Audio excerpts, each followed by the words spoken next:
طبعا انا لسه بص على القناة التانية، هنا ماسبيرو، بتوقيت الساعة 8:09 بالظبط. فتحت لقيت برنامج سياسي على القناة التانية ماسبيرو، على القمر الصناعي.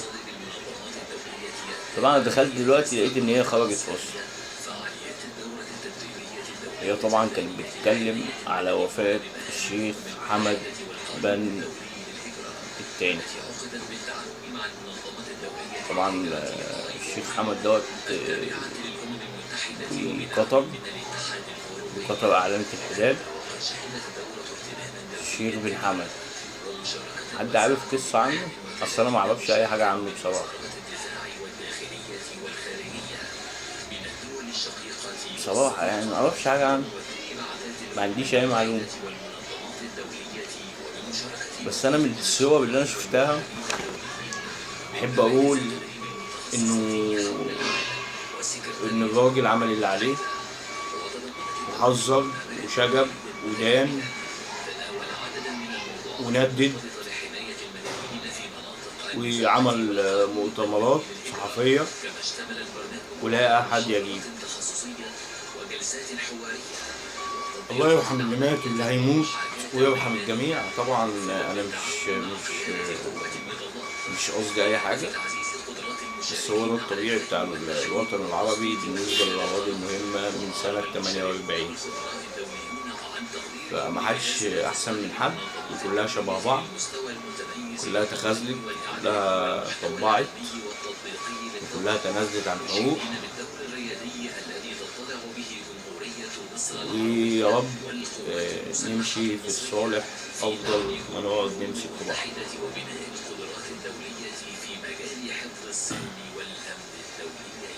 هنا طبعا في تقريبا مشاركات عسكرية. خبر آخر، مصر تدين الاعتداءات الإيرانية على الأردن وسلطنة عمان. طبعا في اعتداءات على الأردن وعمان من جانب إيران. طبعا إيران بتوجه للقواعد العسكرية الأمريكية اللي متمركزة في البلدان العربية. داخل الأراضي الأردنية، واستهدفت مواقع في سلطنة عمان في تطور خطير يمثل مساسا. طبعا بيضربوا على إسرائيل وماشيين في نمط حرب استراتيجية، كل واحد بيضرب على حسب الأهداف اللي هو شايفها صح من وجهة نظره. أما بالنسبة للحقيقة، فالحقيقة إن إيران خسرانة خسائر فادحة.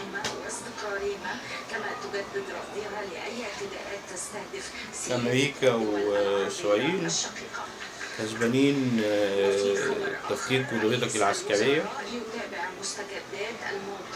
بالدليل اللي احنا شايفين اليومين دولت ان قوتك العسكرية ما بقتش بالقوة الكافية ان هي تسد او ترد ضربات قوية مستمرة لمدة سنين، لدرجة ان انت تكسب الحرب فعلا. لكن انت ما عملتش كده، فما تكدبش على نفسك اكتر من كده. لو قادر هات اخرك، عشان دي حرب، مش ترابيزة مفاوضات. لو على حسب مثلا الرؤية اللي انت عاملها ان انت تسود العالم وي وي وي وي وي وي والكلام اللي هو ايه عارفينه، زي ما احنا عارفين اجندة اسرائيل، عارفين اجندة ايران، عارفين اجندة المملكة العربية السعودية، عارفين اجندة الامارات، عارفين اجندة مصر. كل الدول ليها اجندات بتشتغل عليها. اجندة مصر الوقوع إلى القاع والثبات على فترة اقتصادية غير مستقرة للحصول على أكبر كميات من الأراضي المصرية. ده النظام اللي متبع في مصر، وبيتم تنفيذه الآن منذ فترة طويلة. بص للقانون اللي معمول من 96، بص لعدد الشقق اللي وزير الإعلام طالع بيقول إيه، حتى لو بعنا 1,000,000 شقة عادي جدا. طب انت حسبت ال1,000,000 شقة دول قدرتهم المساحية مش فاهم بصراحة انتوا شغالين ازاي. انا رئيس الجمهورية وزير الإعلام دوت لازم يتشال كرد استراتيجي لما اتبع إرساله في الإعلام عن بيع أرض مصر بتراب الفلوس. انت لو بعت الشقة حتى بمليون دولار،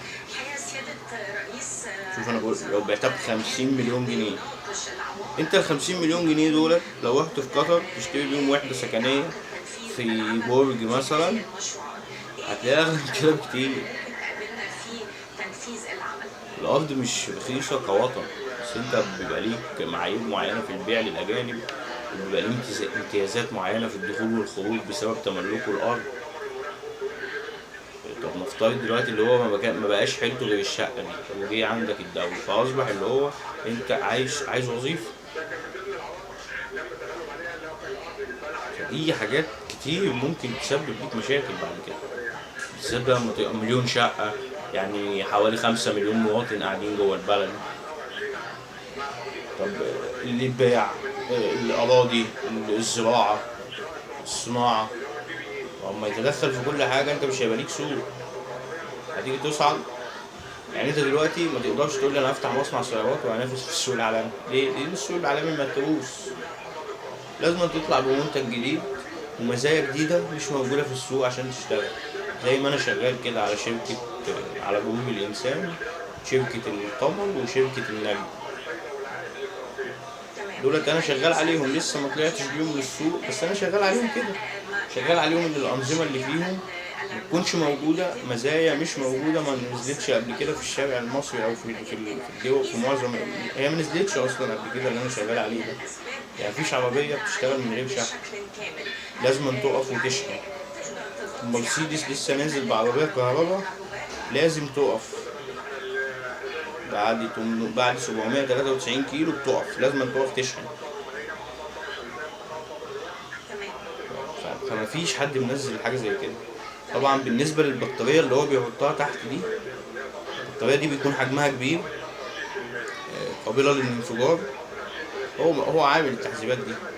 طبعا بالنسبه للتصادم في منها حصل وانفجر، طبعا انا مش متاكد من قصه اللي هو منزلها، بس هي البطاريه بتكون كبيره، بتتغير كل 7 سنين بمبلغ.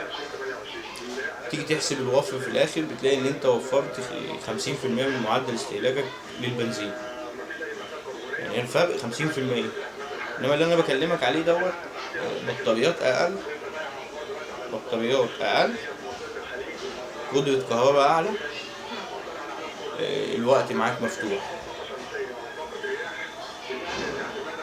بيرجع لمدى القدرة بتاعة المنتج. يعني انا مثلا لما اقول لك انا هنزل حاجة بسعر وحاجة بسعر اعلى، فاللي بسعر الاعلى دي ممكن تشغلها متواصل مثلا 24 ساعة، انما اللي انا هديلك بسعر متوسط دي اخرها مثلا هتشغلها 10 ساعات 12 ساعة في اليوم، وتشتغل معاك على هذا الاساس. انت تضغط عليها 16 ساعة و20 ساعة والكلام ده، طب ما هي تبوظ منك طبيعي. كل دوت محسوب وليه معايير محددة في التشغيل. أنا بصراحة يعني شايف إن أنت صعب تنافس بالطريقة اللي داخلين فيها جوه البلد في بعض دي. فأنت طبعا عشان تظبط دوت محتاج تشتغل جامد جامد جامد في التنظيم في وزارة العمل. أما بالنسبة بقى الصحة والكلام ده فإحنا بنخرف على الآخر. أنا عايز أفهم يعني إيه مواطن دخل مدرسة ملوش سجل صحي، ولا حتى لو بيكشف عند الدكتور برضه، إيه المانع إن هو يكون لكل مواطن ملف صحي؟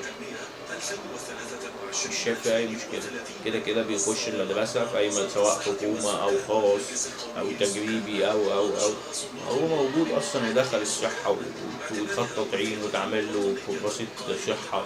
المفروض الكلام دوت برضه بيفضل متابعة معاه طول حياته، سواء أسنان بطنة أي حاجة حصلت له من يوم ما اتولد بتفضل في الدفتر مسجلة. ده مش موجود، ده هيبقى موجود من ضمن إدارة البلد والبرنامج الرئاسي حاجة زي دي.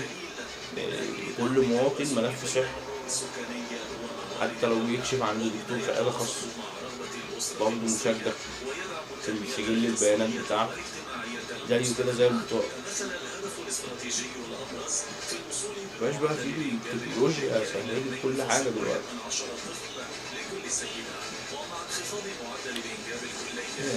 تحجز كشف بيه، تكشف بيه، وفي كل التفاصيل، في آخر مرة اتعالجت فيها فين، وكان عندك ايه، وكل حاجة. عملت تحليلات قبل كده ولا ما عملتش؟ عملت ايه؟ خيطت، اتعورت، كل حاجة